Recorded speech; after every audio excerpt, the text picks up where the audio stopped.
You are watching Punjab Mail News 24.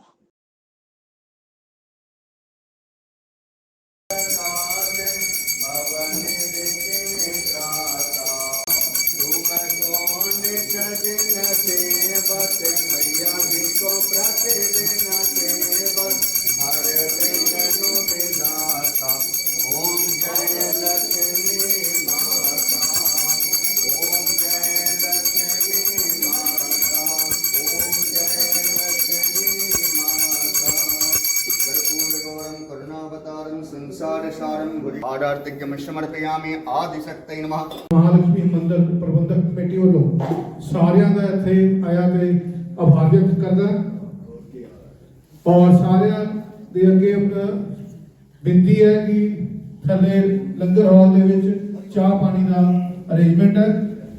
सारे जी ने प्रसाद ग्रहण करके जरूर जान। जय माता दी। बहुत अच्छे मसल कमेटी की जो बैठक श्री महालक्ष्मी मंदिर ਦੇ ਵਿੱਚ ਚੱਲ ਰਹੀ ਹੈ। ਸਾਰਿਆਂ ਨੂੰ ਬੇਨਤੀ ਕੀਤੀ ਜਾਂਦੀ ਹੈ ਕਿ ਅਗਲੀ ਮੀਟਿੰਗ ਸ਼ਿਵ ਸ਼ਕਤੀ ਮੰਦਿਰ ਬੈਂਕ ਇਨਕਲੇਵ ਸੰਘਾ ਚੌਕ ਨਿਧੀ ਗਾਰਡਨ ਕਲੋਨੀ ਦੇ ਵਿੱਚ ਰੱਖੀ ਗਈ ਹੈ ਅਗਲੇ ਐਤਵਾਰ 4:30 ਵਜੇ ਤੇ ਸਾਰੇ ਸਿੱਧੀ ਪਾਰਕਿੰਗ ਸਭਾ ਦੇ ਹੈਲੋ ਸਿੱਧੀ ਪਾਰਕਿੰਗ ਸਭਾ ਦੇ ਪ੍ਰਧਾਨ ਸ਼੍ਰੀ अमृत खोसला जी भी पहुंचे ने उन्होंने भी गीता जयंती महोत्सव कमेटी स्वागत करती है तो मैं निवेदन करांगा श्री अमृत खोसला जी नु जिहड़े कि पंजाब प्रदेश कांग्रेस के जनरल सकत्तर भी ने ते श्री पार्टी सभा तो साडे विच पधारे ने प्रधान जी उन्होंने निवेदन है कि वो अपने विचार साझे कर श्री अमृत खोसला जी।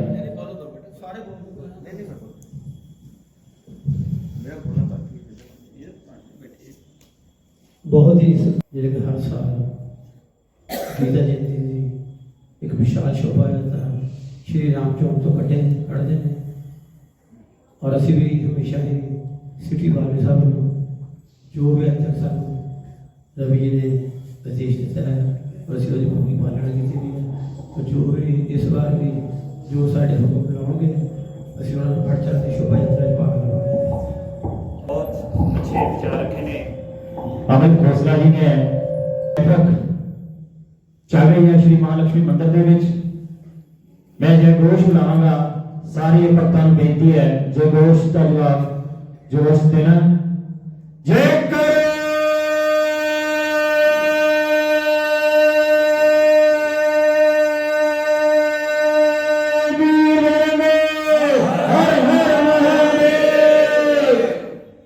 सामने समक्ष रखे जान जिन्हें की शोभा यात्रा भव्य रूप हो धारण कर सके श्री रविशंकर शर्मा जी। बोली वृंदावन बिहारी लाल की। श्री गीता जयंती महोत्सव कमेटी की ओर से इस वर्ष गीता ज्ञान महायज्ञ जो है उसकी रूपरेखा तैयार करने के लिए इसके दो प्रारूप होते हैं शोभा यात्रा और श्री गीता महासम्मेलन। शोभा यात्रा को हम नगर परिक्रमा के रूप में भी जानते हैं। कोविड-19 के चलते कैसा स्वरूप होगा इसकी जानकारी जो है हम आपको आगे की बैठकों में देते रहेंगे क्योंकि जैसे भी प्रशासन के दिशा निर्देश होंगे उसके अनुसार हम गीता जयंती के कार्यक्रम को आगे बढ़ाएंगे। लेकिन इसके साथ हमारा एक प्रयास रहेगा कि गीता जयंती की भव्यता को बढ़ाने के लिए गीता जयंती महोत्सव कमेटी की ओर से एक अभियान चलाया जाएगा। सभी मंदिर कमेटियों को आह्वान किया जाएगा कि गीता जयंती के महान पर्व पर आप सभी मंदिर जो हैं उस दिन प्रकाश करें और इस परंपरा को चलाएं। गीता जयंती के दिन मंदिरों में भगवत गीता जी का पाठ हो, पूजन हो, और हमारे बच्चे जो हैं हमारे वैदिक सनातन धर्म की जो ज्ञान निधि है भगवत गीता, जो कि समस्त वेद और उपनिषदों का सारगर्भित ज्ञान है, इससे जुड़े। तो मैं समझता हूं कि हमारी कमेटी जो है इस वर्ष एक नए अंदाज में गीता जयंती जो है मनाएगी कि जालंधर नगर के सभी मंदिर जो है वो गीता जयंती मनाए, और जैसा भी स्वरूप होगा गीता महासम्मेलन का और नगर परिक्रमा का वो होगा, वो चलेगा। जितनी भी सीमा होगी उस सीमा में रहकर के हम गीता जयंती को मनाएंगे। एक बात जो मैं अवश्य कहता हूं कि ये ज्ञान पर्व है, और इस ज्ञान पर्व में सबसे विशेषता यह है कि दुनिया के जितने भी ज्ञान हैं ये ज्ञान थोड़ा सा हट करके, मैं इसका आपको उदाहरण देता हूं। इस संसार में मनुष्य जो है जो भी कर्म करता है उसके पीछे कुछ ना कुछ उसका लाभ जरूर होता है। किसी का लाभ कम होता है, किसी का ज्यादा होता है। एक फेरी वाला जब मोहल्ले में घूमता है तो उसका लक्ष्य ये होता है कि आज मैंने 100, 200, 400 रुपए की कमाई कर ली। उसका यही लक्ष्य होता है। एक बड़ा दुकानदार है, उसको लगता है कि मैं 1,500-2,000 हजार रुपया कमाऊं ताकि मेरे दुकान का किराया भी निकले। उससे बड़ा तो जैसे जैसे मनुष्य का स्तर बढ़ता है वो अपने अपने लाभ के लिए कार्य करता है।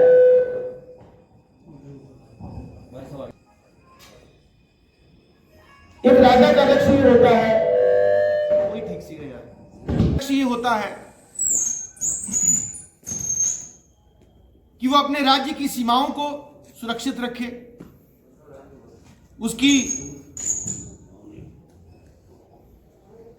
उसकी धन संपदा कभी घटे ना। लाभ में घूम रहा है।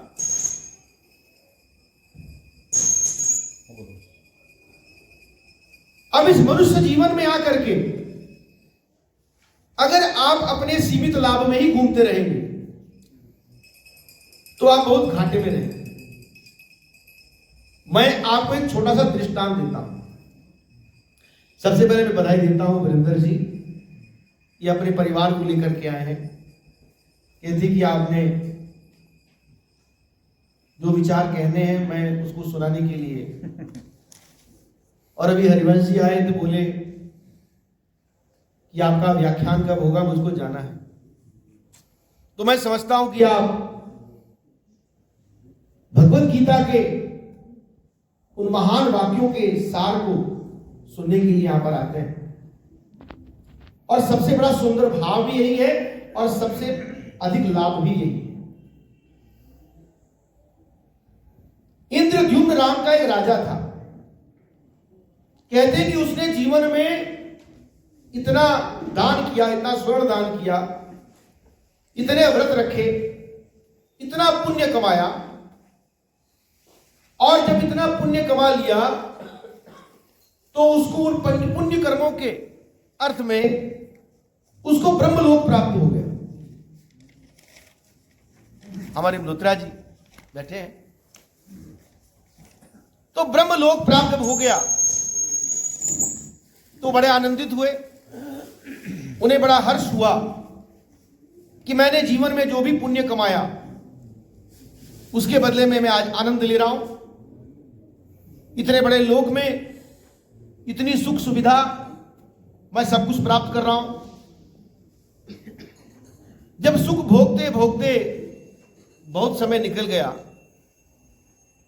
तो एक दिन ब्रह्मा जी का उनको संदेश आया कि आपने जो पुण्य कमाए थे वो अब समाप्त हो गए। तो आप दोबारा जाएं इस मृत्यु लोक में, जाएं, दोबारा पुण्य अर्जित करें और फिर दोबारा उन पुण्यों को अर्जित करके इस लोक में आए। वो सोच में पड़ गए कि मैंने इतने यज्ञ किए, इतने दान किए, इतने पुण्य किए, इतने व्रत रखे, इतने उपवास रखे, इतना स्वर्ण दान किया, अब सब व्यर्थ हो गया। क्या इन लोगों का भोग करने के लिए अब दोबारा मुझको फिर पृथ्वी लोक में आना पड़ेगा? वो उदास हो गए।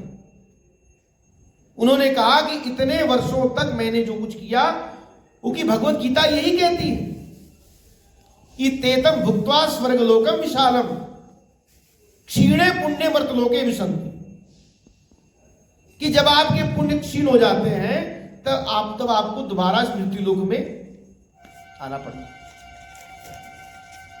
तो उन्होंने कहा कि अब मैं कोई ऐसा विधान ढूंढूंगा कि जिससे दोबारा इस संसार में मेरे को आना ना पड़े। तो ब्रह्मा जी के आदेश से उनको दोबारा जिस राज्य के वो राजा थे दोबारा आए, बड़े दुखी और सशरीर गए, और पुण्य भोग करने के बाद जब दोबारा आए तो ऐसे मार्गदर्शन की खोज करने लगे कि जो उसको ये बताए कोई ऐसा उपाय कि दोबारा इस संसार में मेरे को ना आना पड़े। तो वो मार्कंडेय ऋषि जी के पास गए। तो मार्कंडेय जी बोले, अभी ऐसा तो मेरे को कोई विधान पता नहीं है। तो करते करते क्या हुआ, किसी ने कहा कि यहां लोमश ऋषि हैं, आप उनके पास जाओ, वो आपको बतलाएंगे कि जो आपने पुण्य कर्म किए और आपको दोबारा इस संसार में आना पड़ा, कि ऐसा कौन सा विधान है कि आपको संसार में दोबारा आना न पड़े। लोमश ऋषि के बारे में आपको मैं थोड़ा सा बतला दूं कि इन्होंने भारी तपस्या की और भगवान शंकर से अमरत्व का वरदान मांगा। तो भगवान भोलेनाथ कहने लगे कि अमरत्व का वरदान तो आपके लिए संभव नहीं है, कुछ और मांग लीजिए। बोले, ऐसा है कि जितने मेरे शरीर के बाल हैं, एक बाल टूटे और ब्रह्मा जी का एक दिन बीते। बोले, तथास्तु। अब आप सोचिए कि ब्रह्मा जी का एक दिन एक कल्प का होता है। मैं आंकड़ों में जाना नहीं चाहता कि ये गिनती जो है अरबों में बनती है एक दिन की, एक कल्प, और एक कल्प के बाद प्रलय आती है। संपूर्ण पृथ्वी जो है जलमग्न हो जाती है, और उसके बाद उतनी रात्रि है, और उसके बाद दोबारा सृष्टि का निर्माण होता है। तो जब वो लोमश ऋषि के पास गए तो क्या देखते हैं कि लोमश ऋषि जो है सर्दी गर्मी सुख दुख को सहन करते हुए बाहर बैठे हुए खुले में। तो बोले, प्रणाम किया। बोले, किस इच्छा से आए? बोले, इच्छा बड़ी विकट है। मैं आपसे ये जानना चाहता हूं कि मैंने इतने पुण्य कर्म किए और उन सब पुण्यों को भोगने के लिए मैं ब्रह्मलोक गया। अब ब्रह्मा जी का आदेश आ गया कि आपके पुण्य समाप्त हो गए, आप दोबारा इस संसार में वापस जाओ और दोबारा पुण्य कमा करके आओ, अगर इस लोक में दोबारा आना है तो। और ब्रह्मा जी की आयु भी 100 दिन 100 वर्ष है।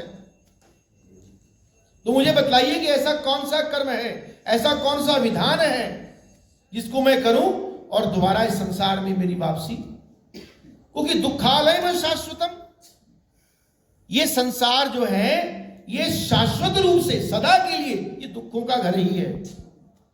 जो इसमें सुख ढूंढने की कोशिश करता है उससे बड़ा कोई मूर्ख नहीं है। तो कोई ऐसा विधान बतलाइए।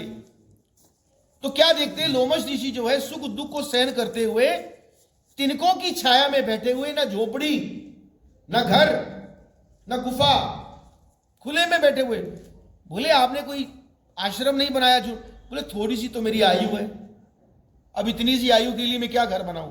बोले, क्या आयु है आपकी? बोले इस शरीर का जब एक बाल टूटता है तो एक कल्प की आयु बीतती है ब्रह्मा जी का। तो राजा चकरा गया,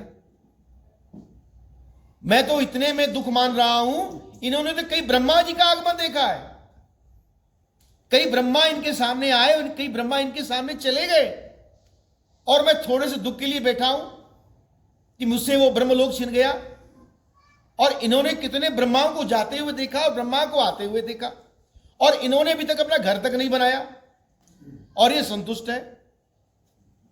बोले प्रभु आप सबसे बढ़िया पात्र हैं, मुझको आप ये बताएं कि ऐसा कौन सा विधान है कि कर्म तो मैंने वही किए हैं जो सभी करते हैं, शास्त्रों में जिसका विधान है। शास्त्र कहते हैं यज्ञ करो, मैं यज्ञ किए। शास्त्र कहते तप करो, मैंने तप किए। व्रत करो, मैंने व्रत किए। उपवास करो, मैंने उपवास किए। सब कुछ करने के बाद, सबका पुण्य भोगने के बाद अब दोबारा इस संसार में मुझे फिर वही कर्म करने पड़ेंगे, तो मैं तो बड़ा विचलित हूं। तो उन्होंने कहा कि जो तुमने कर्म किए, अगर यही कर्म निष्काम भाव से करते, देखिए गीता का सिद्धांत, अगर यही कर्म अगर तुम निष्काम भाव से, कर्तव्य भाव से करते, तो तुम्हारा इस संसार में दोबारा आगमन न होता। मैंने आपको कितना कुछ बताया, लेकिन भगवत गीता के एक वाक्य ने कि कर्मण्येवाधिकारस्ते मां फलेषु कदाचन, और मां कर्म फल हेतुर्भूर माते संगोस्त कर्मणि। आपने कर्म तो करना है, लेकिन कर्म फल की इच्छा से। अगर कर्म फल की इच्छा करोगे तो कर्म बंधन में बंध जाओगे। आपको कर्मों का पुण्य मिलेगा, उन कर्मों को भोग करके, उनके पुण्य फल को भोग करके फिर पुनः इस संसार में आना। अब अगर अर्जुन भगवान से कुछ पूछ रहे हैं तो भगवान उसको नश्वर ज्ञान तो नहीं दे सकते ना। अगर भगवान से मांगोगे तो अनश्वर ही मिलेगा, और संसार से मांगोगे तो नश्वर मिलेगा। और यही भगवत गीता है। भगवान आपका वास्तविक स्वरूप है। अगर तो अपने आप को शरीर मानोगे, शरीर नाशवान है, और अगर अपने आप को आत्मा मानोगे तो आत्मा अमर है। यही दृष्टिकोण है। आप किसी एक दृष्टिकोण को लेकर के किसी ज्ञान को पढ़ते हैं, सुनते हैं, समझते हैं, तो आपको कुछ प्राप्त होगा। लेकिन अगर आपका कोई दृष्टिकोण ही नहीं है तो इस संसार में, अब अर्जुन थे, अर्जुन एक दृष्टिकोण से गीता सुन रहे थे। वो दृष्टिकोण क्या था कि मैं युद्ध नहीं करूंगा, यह अर्जुन का दृष्टिकोण था। और इसी बात को लेकर के वो भगवान से बार बार प्रश्न पूछ रहा है। तृतीय अध्याय में कहता है कि ज्ञान योग में, कर्म योग में, आप अगर सब कुछ ज्ञान योग है तो कर्म योग में क्यों लगाते हो। 5वें अध्याय में फिर पूछता है कि ज्ञान योग, कर्म योग में श्रेष्ठ क्या है। फिर वो पूछता है त्याग क्या है, संन्यास क्या है।